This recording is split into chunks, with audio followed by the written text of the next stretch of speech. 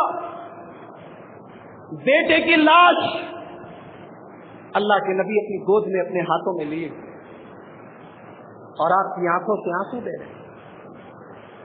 صحابہ کرام کہتے کہ اے اللہ کے رسول، آپ رو رہے ہیں، آپ کی آنکھوں سے آنسو بہ رہے۔ اللہ کے نبی فرماتے ہیں ھذہ رحمت جعلہ اللہ فی قلوب عبادہ۔ اے میرے صحابہ، بیٹے کے مرنے پر اگر باپ کی آنکھوں سے آنسو نہ آئے تو باپ کیسا؟ یہ تو رحمت کی نشانی، یہ تو اللہ تبارک و تعالیٰ نے اپنے بندوں کے دلوں میں جو رحمت کا مادہ رکھا ہے، جو رحمت کا جذبہ رکھا ہے، یہ اس کا اظہار ہے۔ یہ ایک بیٹے کی وفات پر ایک باپ کا غم ہے جو آنسو کی شکل میں ہے۔ اس کے بعد ہمارے نبی نے جو جملہ کہا ہے وہ آج حسین کے نام سے تماشا کرنے والوں کے منہ پر تھپڑ ہے، وہ آج فاطمہ کے لال کا نام لے لے کر بازاروں اور مارکیٹوں میں شور کرنے والوں کے منہ پر تماشا ہے، وہ غم حسین کے نام پر حسین کے نانا کے دین کا مذاق اڑانے والوں کے منہ پر زوردار تھپڑ ہے۔ میرے نبی کے زبان سے اپنے بیٹے کے انتقال کے موقع پر جو جملہ نکل رہا ہے، میرے بھائیوں، ہم سب کے لیے وہ جملہ ایک مثال ہے۔ اگر ہم میں سے کسی کا ایک لوتا بیٹا دنیا سے چلا جائے تو اس کے دل کا عالم ہم سمجھ سکتے ہیں۔ نبی کا ایک لوتا بیٹا ہے، نبی کا ایک لوتا بیٹا دنیا سے جا رہا ہے، نبی کی آنکھوں سے آنسو بہ رہے، نبی کے دل کو صدمہ پہنچائے، نبی کے دل کو ٹھیس پہنچی ہے، لیکن نبی کی زبان پر جملہ کیا ہے؟ ان العین تدمع والقلب یحزن ولا نقول الا ما یرضی ربک۔ آنکھوں سے آنسو بہ رہے، دل غمگین ہے، مگر زبان سے کوئی ایسی بات ہم نہیں کہیں گے جس سے ہمارا پروردگار ناراض ہو جائے۔ اے ابراہیم، تیرے جانے سے ہم دکھی ہیں، تیرے جانے کا صدمہ ہے، لیکن محمد الرسول اللہ اپنی زبان سے کوئی ایسا جملہ نہیں نکالے گا جس سے میرا رب ناراض ہو۔ حسین کی شہادت کا غم ہمیں بھی، مگر اگر آج ہم نے حسین کے نام پر ایک تعزیہ نکالا تو ہمیں امیر حمزہ کے نام کا بھی ایک تعزیہ نکالنا پڑے گا، ہمیں ایک محرم کو عمر فاروق کے نام کا بھی ایک تعزیہ نکالنا پڑے گا، ہمیں 18 ذی الحجہ کو عثمان غنی کے نام کا بھی ایک تعزیہ نکالنا پڑے گا۔ کس کس کا تعزیہ نکالیں گے؟ کس کس کا غم منائیں گے؟ کس کس مہینے میں ہم لوگ شادیاں نہیں کریں گے؟ کس کس مہینے میں ہم گوشت نہیں کھائیں گے؟ کس کس دن ہم لوگ جھاڑو نہیں لگائیں گے؟ کیا کیا ہو رہا ہے غم کے نام پر آج کل؟ کیا کیا ہو رہا ہے؟ تماشے مارے جا رہے ہیں، کپڑے پھاڑے جا رہے ہیں، بلیڈ سے سینہ چاک کیا جا رہا ہے۔ یہ نبی کی تعلیم ہے؟ ارے اسلام چھوڑو، یہ تمام کام انسانیت کے خلاف ہے۔ ایک سیدھا سادہ انسان، کسی بھی دھرم کا ماننے والا، کسی بھی مذہب کا ماننے والا، وہ دیکھ کے شرمائے گا کہ کیا یہ مذہب ہو سکتا ہے، یہ کوئی دین ہو سکتا ہے۔ اللہ سمجھ عطا فرمائے۔ اللہ ہم سب کو اپنے نبی کے اہل بیت سے سچی محبت کرنے کی توفیق عطا فرمائے۔ جہاں تک حسن و حسین کی بات ہے میرے بھائیوں، یہ نبی کے دو پھول ہیں۔ اور میرا وقت ختم ہو رہا ہے، ورنہ بخاری کی وہ حدیثیں آپ کے سامنے پیش کرتا ہوں۔ اللہ کے نبی حضرت اسامہ ابن زید کو اور حضرت حسن کو، یہ دونوں بچے ہیں، اللہ کے نبی دونوں کو سینے سے لگا کے کہتے ہیں اللہم انی احبہما فاحبہما، اے اللہ میں اپنے ان بچوں سے بڑی محبت کرتا ہوں، اے اللہ تو بھی ان سے محبت کر۔ یہ حسین ہے، بخاری کی روایت ہے، ابو بکر رضی اللہ تعالیٰ عنہ حسین کو گودی میں لے کے کھلا رہے ہیں اور کہتے ہیں، علی مرتضیٰ کے سامنے کہتے ہیں بے ابی شبیہ بالنبی لیس شبیہ بے علی، اے علی میرے ماں باپ اس بیٹے پر قربان ہو جائیں، نبی کا یہ نواسا نبی کے جیسا دکھتا ہے، علی کے جیسا نہیں۔ اور بخاری کی روایت ہے، جب سیدنا حسین کا سر شہادت کے بعد ابن زیاد کے پاس لایا گیا تو وہ چھڑی سے کمبخت کوریدنے لگا، وہ حسین رضی اللہ تعالیٰ عنہ کے سر کو کوریدنے لگا۔ صحابی رسول حضرت انس بن مالک وہاں پر موجود تھے، انہوں نے بڑے دردناک انداز میں کہا کہ اے ابن زیاد، تجھے پتا ہے یہ وہ سر ہے، یہ وہ نواسا ہے کہ جو اللہ کے رسول سے بڑا ملتا جلتا ہے اس کا چہرہ نبی سے بڑا ملتا جلتا ہے۔ بخاری کی روایت ہے، حضرت ابو بکر رضی اللہ تعالیٰ عنہ کہتے ہیں صحابہ کرام سے، ارقبوا محمدن فی بیتہ، ارقبوا محمدن فی اہل بیتہ، اے لوگو محمد کے گھرانے والوں کا خیال رکھو۔ اس میں کوئی شک نہیں کہ میرے نبی کے اہل بیت کے ساتھ جن لوگوں نے ظلم کیا ان کو تاریخ کبھی معاف نہیں کرے گی، ان کو اللہ کبھی معاف نہیں کرے گا، لیکن جن کے بارے میں ثبوت نہیں ملتا کہ ان کا قتل حسین میں کوئی ہاتھ تھا، آج ان کا نام لے کر ہم لعنت کریں، ہم امیر معاویہ کے اوپر لعنت کریں، ہم حضرت مغیرہ ابن شعبہ پر لعنت کریں، ہم عثمان غنی پر لعنت کریں، ہم ابو بکر و عمر پر لعنت کریں، تو ہم اپنے ایمان کو خطرے میں ڈال دیں۔ یہ وہ ہستیاں ہیں جن کا شہادت حسین سے کوئی تعلق نہیں۔ جہاں تک یزید بن معاویہ کی بات ہے، یزید بن معاویہ کے بارے میں بھی اگر انصاف سے اگر جائزہ لیا، کیونکہ یہ بڑا جذباتی مسئلہ ہے، شہادت حسین کا مسئلہ یہ سیدھے ہمارے جذبات سے اس کا تعلق ہے، تو اس لیے اس میں ہاتھ لگانا سمجھو کہ بھیڑ کے چھتے میں ہاتھ ڈالنا ہے۔ لیکن اگر یزید بن معاویہ کے بارے میں بھی اگر انصاف سے، تعصب کا چشمہ اتار کے اگر انصاف سے جائزہ لیا جائے تو شہادت حسین میں ان کا کوئی رول نظر نہیں آتا۔ ہم زیادہ سے زیادہ یہ کہہ سکتے ہیں کہ انہوں نے قتل کرنے والوں سے انتقام نہیں لیا، انہوں نے شہید کرنے والوں سے بدلہ نہیں لیا، یہ ایک ان کے اوپر ایک جو ہے ان کے خلاف ایک کیس بن سکتا ہے، لیکن شہادت حسین میں ان کا کوئی ہاتھ ہونا یا اس شہادت پر ان کا راضی ہونا تاریخ کی کسی معتبر روایت سے ثابت نہیں ہے۔ اور خاص طور سے جب بخاری شریف کی وہ حدیث ہمارے سامنے موجود ہے جس میں اللہ کے رسول صلی اللہ علیہ وسلم نے غزوہ قسطنطنیہ کے تمام فوجیوں کو آپ نے مغفور لہم کہا ہے، اور تاریخ کی یہ ایک حقیقت ہے کہ بالاتفاق اس امیر کے لشکر یزید بن معاویہ تھے، تو ہمیں ان کے بارے میں بھی اپنی زبان کو بڑی احتیاط کے ساتھ استعمال کرنا چاہیے۔ آج جس طریقے کی زبان ان کے بارے میں بڑے بڑے مولویوں کی زبان سے ان کے بارے میں جیسے جیسے جملے سننے کو آتے ہیں، اللہ ہمیں صحیح سمجھ دے، اللہ ہمیں یہ سمجھ دے کہ یہ ہستیاں صحابہ کرام کے دور سے ان کا تعلق تھا۔ اگر سیدنا حسین رضی اللہ تعالیٰ عنہ حق اور باطل کی لڑائی لڑنے کے لیے گئے تھے تو صحابہ کرام کی بڑی تعداد موجود تھی، اس لڑائی میں ان کو ساتھ دینا چاہیے۔ آج کہا جاتا ہے قتل حسین اصل میں مرگ یزید تھا، اسلام زندہ ہوتا ہے ہر کربلا کے بعد۔ میں کہتا ہوں اسلام کبھی مردہ نہیں ہوا ہے، اسلام کربلا کے پہلے بھی زندہ تھا، کربلا کے بعد بھی زندہ تھا، اور آج بھی زندہ، اور انشاءاللہ قیامت تک زندہ رہے۔ یہ اسلام کی توہین ہے کہ ہم کہیں کہ اسلام کربلا کے بعد زندہ ہوا۔ یہ کوئی حق اور باطل کی لڑائی نہیں تھی، یہ سراسر ایک ظلم تھا۔ حسین رضی اللہ تعالیٰ عنہ کی تمام پیشکش کو ٹھکرا کر ان کے اوپر ظلم کیا گیا تھا، اور ان کے گھرانے والوں کے سامنے ان کو اور ان کے بچوں کو ذبح کیا گیا۔ تو یہ بات یاد رکھی جائے کہ اس کو حق اور باطل کا ایک معرکہ قرار دینا یہ بہت بڑا سفید جھوٹ ہے۔ اگر یہ حق اور باطل کی لڑائی ہوتی تو ایسے ایسے صحابہ اس وقت موجود تھے جنہوں نے غزوہ بدر میں نبی کا ساتھ دیا تھا، جنہوں نے نبی کے ساتھ بیعت الرضوان کی تھی، پیڑ کے نیچے بیعت لی تھی۔ صحابہ کرام حق کے لیے اپنی جان لٹا سکتے تھے، حسین اکیلے نہ ہوتے، حسین صرف 72 کے ساتھ نہ ہوتے، اگر یہ حق اور باطل کی لڑائی ہوتی تو 7200 ان کے ساتھ ہوتے۔ حقیقت یہ ہے کہ حضرت حسین رضی اللہ تعالیٰ عنہ کا کوفہ کی طرف نکلنا یہ ان کی ایک اجتہادی غلطی تھی۔ انہوں نے اہل کوفہ کی بدنیتی، ان کی بے وفائی کا انہوں نے صحیح اندازہ نہیں لگایا۔ اگر انہیں ذرا سا بھی اندازہ ہوتا تو وہ یہ قدم نہ اٹھاتے، اور اسی لیے تمام بڑے بڑے صحابہ کرام نے ان کو ان کے اس قدم سے روکا۔ میرے بھائیوں، آج کا وقت ہمارا یہیں پر ختم ہوتا ہے، کبھی موقع ملا تو واقع کربلا کے حقائق بھی انشاءاللہ آپ کے سامنے بیان کیے جائیں گے۔ اللہ تبارک و تعالیٰ سے دعا ہے اللہ تعالیٰ ہمیں حق بات کو سمجھنے اور حق بات کو قبول کرنے کی توفیق عطا فرمائے، اور باطل کو سمجھنے اور باطل سے دور رہنے کی توفیق عطا فرمائے۔ اللہ تعالیٰ ہمیں اپنے نبی کے تمام صحابہ سے، اپنے نبی کے تمام اہل بیت سے سچی محبت کرنے کی توفیق عطا فرمائے۔ اللہ تعالیٰ کسی کے اوپر بھی لان تان کرنے کے معاملے میں ہمیں اپنی زبان کو احتیاط کے ساتھ استعمال کرنے کی توفیق عطا فرمائے۔ رب العالمین اس مہینے کو آج مسلمانوں کے بڑے طبقے نے غم کا مہینہ بنا دیا، اس مہینے کو تماشوں کا مہینہ بنا دیا۔ اے اللہ ہمارے ان بھائیوں کو صحیح سمجھ عطا فرما، اے اللہ انہیں اپنے نبی کا دین سمجھنے کی توفیق عطا فرما، اے اللہ انہیں محبت اہل بیت کا مطلب سمجھنے کی توفیق عطا فرما۔ اے اللہ ہم جب تک دنیا میں زندہ رہیں اسلام پر ہمیں زندہ رکھ، اور جب ہمارا خاتمہ ہو ایمان پر ہمارا خاتمہ ہو، آمین۔ وما علینا الا البلاغ المبین۔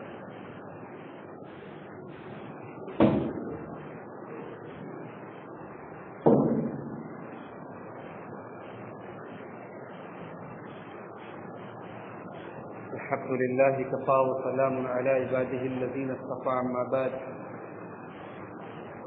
أعوذ بالله من الشيطان الرجيم، بسم الله الرحمن الرحيم، إن الله وملائكته يصلون على النبي يا أيها الذين آمنوا صلوا عليه وسلموا تسليما، اللهم صل على محمد وعلى آل محمد كما صليت على إبراهيم وعلى آل إبراهيم إنك حميد مجيد، اللهم بارك على محمد وعلى آل محمد كما باركت على إبراهيم وعلى آل إبراهيم إنك حميد مجيد، اللهم انصر من نصر دين محمد صلى الله عليه وسلم واجعلنا منهم، واخذل من ترك دين محمد صلى الله عليه وسلم ولا تجعلنا منهم، آمين۔ عباد الله رحمكم الله، إن الله يأمر بالعدل والإحسان وإيتاء ذي القربى وينهى عن الفحشاء والمنكر والبغي يعظكم لعلكم